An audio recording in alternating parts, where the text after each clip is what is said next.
एकदा क्षीरसागरामध्ये श्री विष्णू आणि माता लक्ष्मी हे दोघेही जण असे बोलत बसले होते. त्यावेळी माता लक्ष्मीनं श्री विष्णूंना अगदी सहजच सांगितलं. म्हणाली की तुम्हाला एक गोष्ट माहीत आहे का? त्यावर श्री विष्णूंनी विचारलं, कोणती?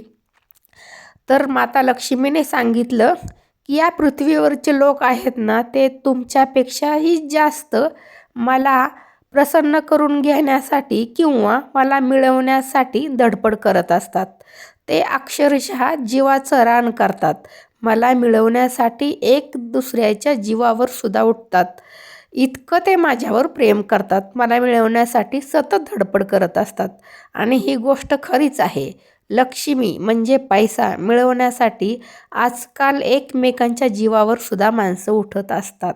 कुठल्याही मार्गानं लक्ष्मी मिळवण्यासाठी ते प्रयत्न सतत करत असतात. तर ही गोष्ट माता लक्ष्मीने श्री विष्णूंना सहजच सांगितली. त्यावर श्री विष्णूंनी माता लक्ष्मीला सांगितलं की हो, ही गोष्ट अगदी खरी आहे की तुला मिळवण्यासाठी माणसं नेहमी धडपड करत असतात.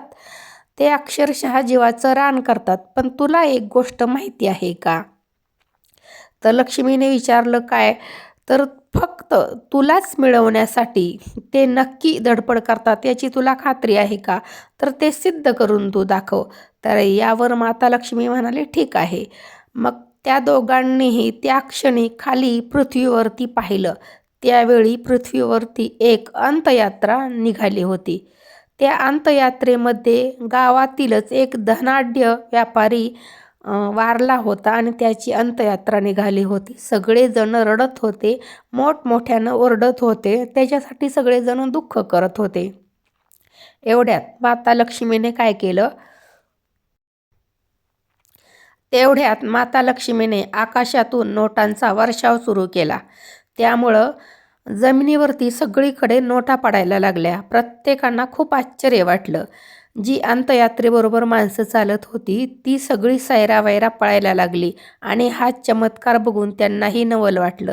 प्रत्येकानं नोटा गोळा करायला सुरुवात केली आणि त्या प्रेताजवळ कोणीही थांबलं नाही. प्रत्येकानं ते प्रेत खाली ठेवून प्रत्येकानं आपल्याला जास्तीत जास्त नोटा कशा मिळतील याकडं प्रत्येकजण लक्ष द्यायला लागलं आणि प्रत्येकानं नोटा गोळा करायला सुरुवात केली. त्यावरती माता लक्ष्मीने श्री विष्णूकडे हसत पाहिलं आणि म्हणाली की बघा, मी म्हणाले ते खरं आहे की नाही, की सगळेजण मला धडपड करण्यासाठीच फक्त झटत असतात. प्रत्येकजण मला मिळवण्यासाठीच जीवाचं रान करत असतात. यावर श्री विष्णूंनी माता लक्ष्मीकडे हसून पाहिलं आणि म्हणाले, हो, ही गोष्ट खरी आहे.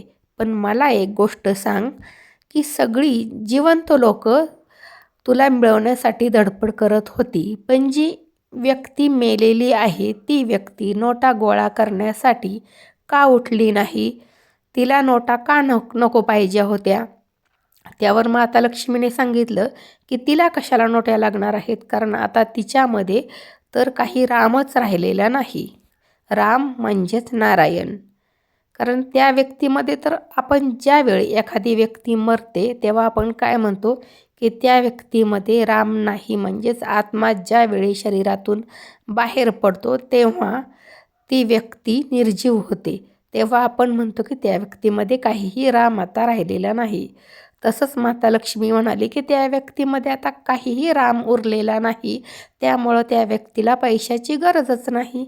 यावरती श्री विष्णूंनी सहजच माता लक्ष्मीला सांगितलं की हो, ही गोष्ट खरी आहे.